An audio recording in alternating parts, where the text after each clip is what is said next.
For all my fellow parry lovers out there, not only is a parry build in WUCHANG Fallen Feathers possible, but it can actually be really powerful. So let me take you through my ultimate parry build, and I'll share with you some tips and tricks that'll have you feeling like you jumped right back into Sekiro. The sword counter ability for the longsword is a skill that you can grab pretty early on in the longsword branch of the skill tree. This skill gives you the ability to deflect incoming damage by pressing the button at just the right time, therefore negating any damage. When upgrading its neighboring skills, Sword Counter Variant 1 and Sword Counter Variant 2, you'll also gain the ability to counter the enemy's attack and push them back, providing you with a really good opportunity to deal damage. For bosses, this is usually enough to stun them out of their attack, which is really helpful against bosses that have multi-hit combos. Now this only works for weapon attacks, not against magic or melee, so there are some bosses where I would definitely not recommend this build. Like pretty much every other Souls-like game, the most important thing when it comes to parrying is knowing when to parry and when to dodge. But this can be really effective against human enemies and bosses that have swords or other really big weapons. And it also works against projectiles like arrows and bombs, so this can be a really good way to avoid taking damage at range. So for me, the sword counter satisfies what I consider to be the two main components of a good parry: the ability to deflect or avoid taking damage, while also gaining the ability for a counterattack. Similar abilities in the game, like Clash or just the regular block, either don't negate all incoming damage or don't provide you with a window for a counterattack. Whereas the fully upgraded sword counter move does both, making it the closest thing WUCHANG has to a true parry system. And with a little bit of practice, I would say it can feel a little bit more natural for those of us that prefer a parry over a dodge. Now, as far as the timing of the sword counter, the parry window here is actually pretty generous. I would say much more generous than your typical Souls-like. You can see here that I'm able to deflect pretty far in advance of the attack and still get that perfect counter. Now, if you don't hit the timing perfectly, you can still block and avoid taking some damage. So like in most games, it's better to parry early than to not block at all and take the full damage for the hit. But overall, I find the movement itself to be a little bit clunky and definitely not as satisfying as a game like Sekiro. The one important thing you'll want to try to remember here is that you do need to fully press down and hold the button in order to pull off the sword counter. You don't want to tap press it like you would in Sekiro, you really want to fully press it down and hold it for a beat or two before letting go like you would in a game like Lies of P. You'll notice here that there's also a bit of an audio cue with the sword counter move when WUCHANG fully brings her sword into a position. If you tap press the move, you won't hear the audio cue, which is a good indication that you won't be pulling off the sword counter. So as you practice the move, make sure you're getting into the habit of listening for that audio cue so you can get a better feel for the timing.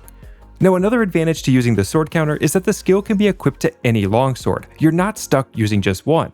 So this gives you some flexibility in using the longsword that you like or the one that does the most damage.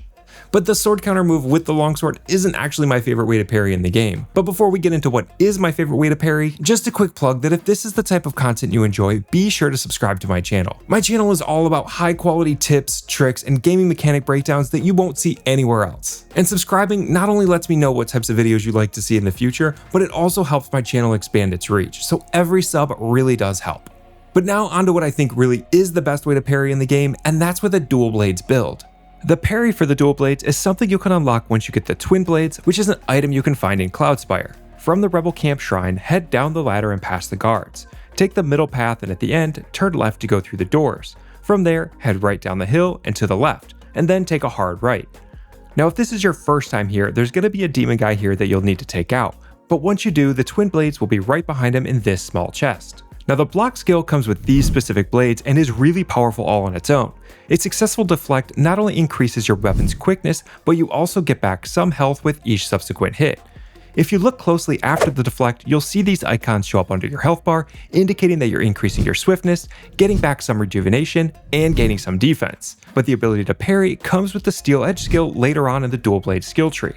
This gives you the ability to deflect an enemy's attack and expose their vulnerability, therefore giving you an opportunity to counter. And personally, I like this a lot better than the longsword for a couple of different reasons. Not only are you getting the additional buffs from the deflect skill on the twin blades, but since block is one of the weapon's skills, you still have the ability to equip a secondary discipline. With the longsword, the sword counter takes the place of that special skill, so you're essentially wasting that slot.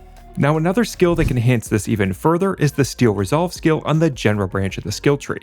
This gives you the ability to earn Skyward Might with every successful deflect when above 50% madness. And for me, this is the perfect parry combination. You're negating damage, getting an opportunity to deal a counter, and earning Skyward Might at the same time. So if you're playing with the parry build, definitely be sure that you have this skill unlocked. Now the parry movement with the dual blades is a little bit different than with the longsword. Instead of holding the blade up to guard against the hit, you're essentially waving the blades in front of you to deflect the hit away. I find this movement to be a little janky overall, but there is still an audio cue where you can hear the blade swing into position.